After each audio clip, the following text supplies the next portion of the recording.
બોટાદમાં રવિવારની સવાર એક પરિવાર માટે ગોઝારી સાબિત થઈ છે। રજાની મજા માણવા નીકળેલા પરિવારની ખુશીઓ માતમમાં ફેરવાઈ ગઈ, જ્યારે મિલિટરી રોડ પર તેમની પિકઅપ વાન અચાનક પલટી મારી ગઈ। આ ગમખ્વાર અકસ્માતમાં 2 મહિલાઓના કમકમાટી ભર્યા મોત થયા છે, જ્યારે 16થી વધુ લોકો ઇજાગ્રસ્ત થતા હોસ્પિટલ ખસેડાયા છે। બોટાદના હરણકુઈ વિસ્તારમાં રહેતો એક મુસ્લિમ પરિવાર રવિવારની રજા હોવાથી પ્રવાસના મૂડમાં હતો।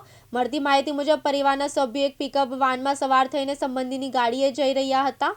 વાનમાં અંદાજે 18 જેટલા લોકો મુસાફરી કરી રહ્યા હતા। જ્યારે વાહન શહેરના મિલિટરી રોડ પરથી પસાર થઈ ગયું હતું ત્યારે અચાનક ચાલકે સ્ટીરિંગ પરથી કાબુ ગુમાવી દીધો હતો। ડ્રાઈવરની ચૂકને કારણે પિકઅપ વાન રસ્તા પર પલટી ખાઈ જતા ભયાનક દ્રશ્યો સર્જાયા હતા।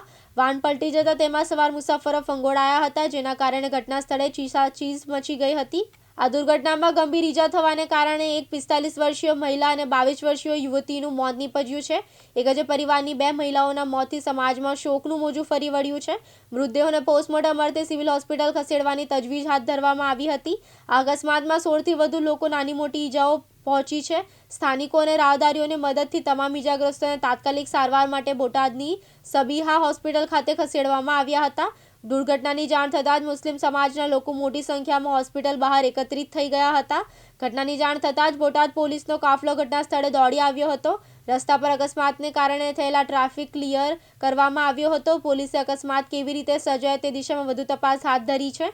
રવિવારની રજાનો આનંદ માણવા નીકળેલા પરિવાર પર અચાનક આવી પડેલી આ આફતને સૌને હચમચાવી દીધા છે।